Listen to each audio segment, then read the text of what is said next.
आप सबको जय मसीह की। हम परमेश्वर का धन्यवाद देते हैं, प्रभु ने फिर से मिलने का मौका दिया कि हम वचन में चिंतन मनन कर सके। तो आइए हम वचन में जाने से पहले प्रार्थना में जाएंगे। धन्यवाद पिता परमेश्वर, हम आपका धन्यवाद देते हैं प्रभु जी, आपने हमें संभाला पिता और इस समय दिया है कि हम वचन में चिंतन मनन करें। प्रभु जी, हम वचन में चाहते हैं हमारी बुद्धि, हमारा ज्ञान, हमारी समझ नहीं, वरन आपका पवित्र आत्मा अगुवाई करता, हमें समझने में सहायता करता है। इसके लिए हम धन्यवाद देते हैं। हर बात में धन्यवाद देते हुए आपकी पवित्र अगुवाई चाहते हुए ये प्रार्थना आपके बेटे यीशु मसीह के सिले से मांगते हैं, आमीन।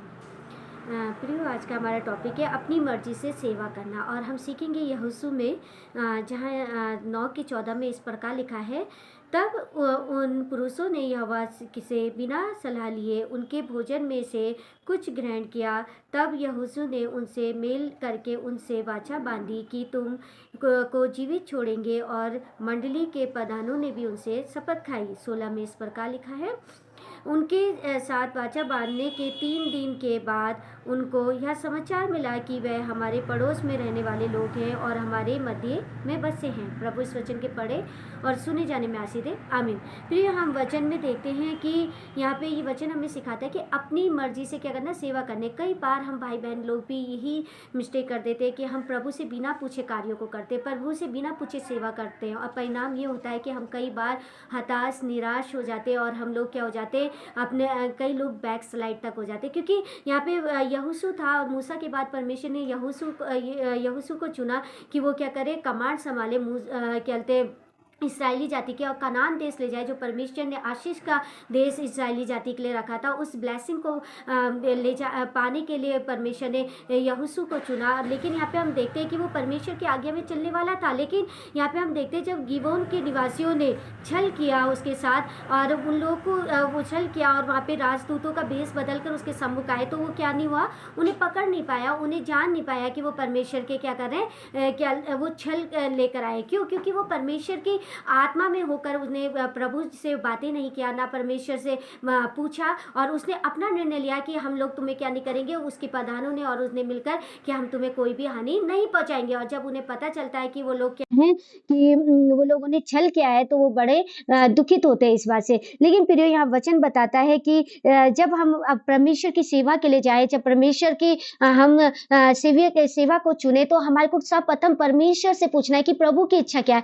आज मनुष्य सर्वप्रथम अपनी इच्छा पूरी करना चाहता है, अपनी योजनाओं को पूरा करना चाहता है, वो प्रभु में अपनी इच्छा को मिलाना चाहता है, और परिणाम ये होता है कि हमेशा नाकामयाबी और हमेशा हम हताश हो जाते हैं। आज जरूरी है प्रियो कि हम परमेश्वर की इच्छा को, उस पवित्र इच्छा को जानने के उत्तेजित हुए जो परमेश्वर की हमारे लिए है। परमेश्वर हमसे क्या चाहता है, कि परमेश्वर हम चाहता है कि हम फेथफुली, ईमानदारी से चले प्रभु के साथ, और वो तभी होगा प्रियो जब हम परमेश्वर की आज्ञाओं को मानेंगे। और आज्ञाओं को हम तभी मान सकते हैं जब हम परमेश्वर की इच्छा को जानने के लिए उत्साहित होंगे। हम जानेंगे कि परमेश्वर की योजना क्या है, परमेश्वर हमारे जीवन से क्या चाहता है, और तब हम क्या होंगे, आनंद से भरे रहेंगे। और परमेश्वर का वचन पौलुस बहुत अच्छा वचन कहता है कि प्रभु में सदा आनंदित रहो। मैं फिर कहता हूँ आनंदित हो। यहाँ पे हम देखते हैं यहोशू जो परमेश्वर के साथ चलने वाला व्यक्ति था, यहोशू जिसे परमेश्वर के चुनाव में था, यहोशू जो इतनी बड़ी इजरायली जाति को कनान देश ले जाने की लीडरशिप उसे मिली थी, लेकिन एक चूक, केवल परमेश्वर से ना पूछकर उसने स्वयं का निर्णय उस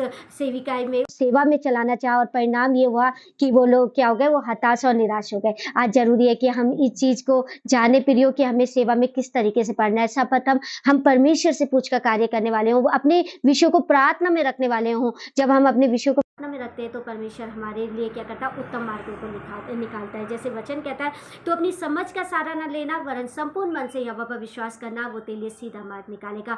और आज बहुत से भाई बहन अपनी इच्छा, अपनी मर्जी, अपनी योजनाओं से सेवा करने के परिणाम स्वरूप हताश और निराशा का जीवन जी रहे।